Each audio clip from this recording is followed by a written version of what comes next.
आज हम लोग पढ़ेंगे पीएमटी, आईपीएमटी और पीपीएमटी।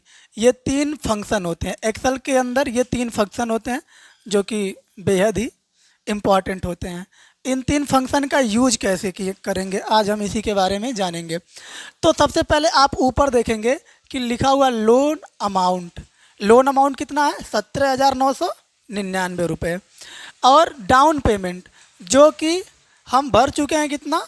8,000 रुपये। जब हम मोबाइल लेने लग गए हैं तो 8,000 रुपये हमसे लिया गया, ठीक है। और 17,999 रुपये का फ़ोन था।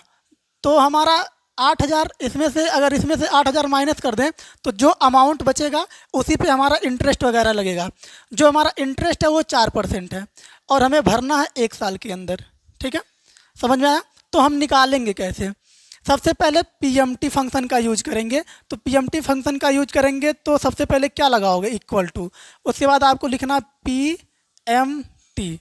आप पीएमटी लिखोगे, उसके बाद टैब बटन दबा करके इस फार्मूले को एक्टिव कर लेना। जैसे ही आप प्रेस करोगे टैब, तो ये यहाँ पे एक कोष्ठक बन के आ जाएगा, ठीक है।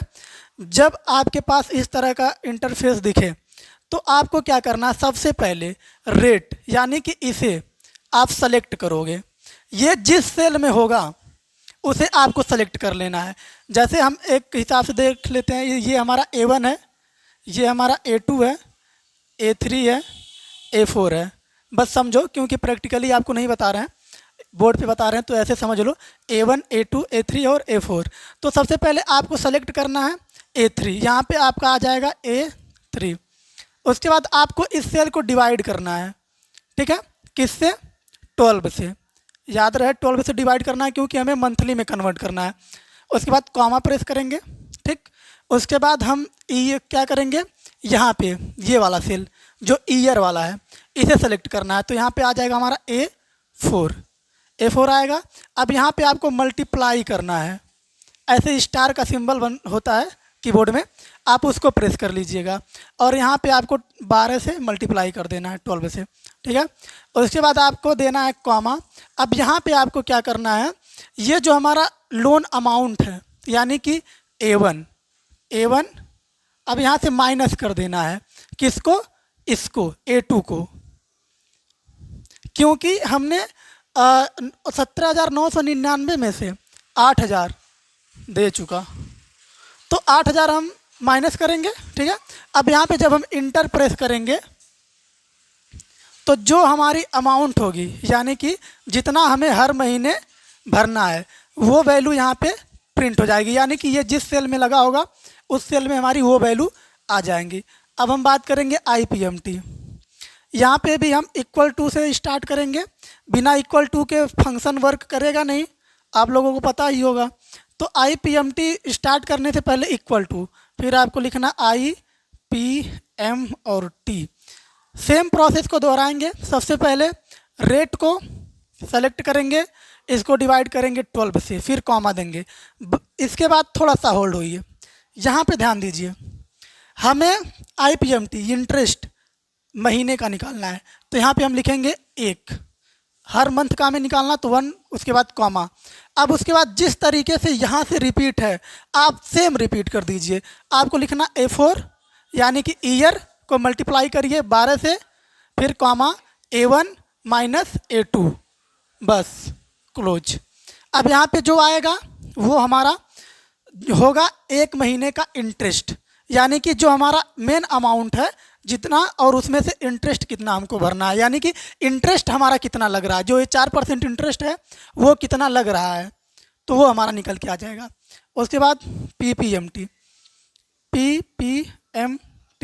इसे भी एक्टिव कर लेंगे। जिस तरीके से सेम फार्मूला हमारा ये लगा है सेम ये भी रहेगा। यहाँ पे भी आपको A3 divided by 12 comma 1 comma A4 multiply 12 comma A1 minus A2 enter. हाँ, पीपीएमटी और आईपीएमटी में जिस तरीके से आप आईपीएमटी लिखोगे सेम उसी प्रकार से पीपीएमटी लिखोगे, कोई भी डिफरेंसेस नहीं होंगी। लेकिन इसमें वैल्यू दूसरी आएगी, इसमें वैल्यू दूसरी आएगी। इसमें वैल्यू आएगी आपका ये 8,000 घटा करके, यानी कि सॉरी, हमारा ये जो इंटरेस्ट है इसे इसमें से माइनस कर देगा। यानी कि जो हमारा पीएमटी, मान लीजिए पीएमटी में हमारा जो भी वैल्यू आ रही है, ठीक है, मान लो 9,000 अगर पीएमटी में वैल्यू हमारी आ रही है, ठीक है, और हमारा इंटरेस्ट मान लो 1,000 रुपया लग रहा है, तो हमारा जो पीपीएमटी फंक्शन है इसमें आएगी 8,000। यानी कि इस पीएमटी वाले में से, और अगर हम आईपीएमटी को माइनस कर देंगे तो वो हमारी वैल्यू होगी पीपीएमटी। समझ में आया? तो इस प्रकार से हमारा, अगर हम इन दोनों को जोड़ दें तो इतना आएगा, या फिर इसमें से इसको घटा दें तो इतना आएगा। आपको जोड़ना घटाना आ रहा होगा, यानी दूसरे सेल में जाना, इसको प्रूफ करने के लिए लिखना इक्वल टू, ठीक है।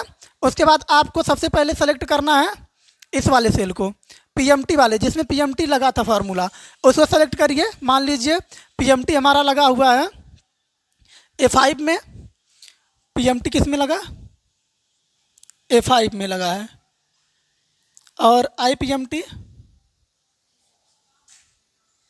A6 में, और पीपीएमटी A7 में, ये 3 है, ठीक है। अगर आपको निकालना है, इसको चेक करना है कि सही है गलत, तो सबसे पहले आपको सेलेक्ट करना पड़ेगा इक्वल टू के बाद A5, उसके बाद माइनस, उसके बाद आपको घटा देना है इसको A6 को। जैसे ही आप घटाओगे तो ये वाली वैल्यू हमारी आ जाएंगी 8,000, ठीक है।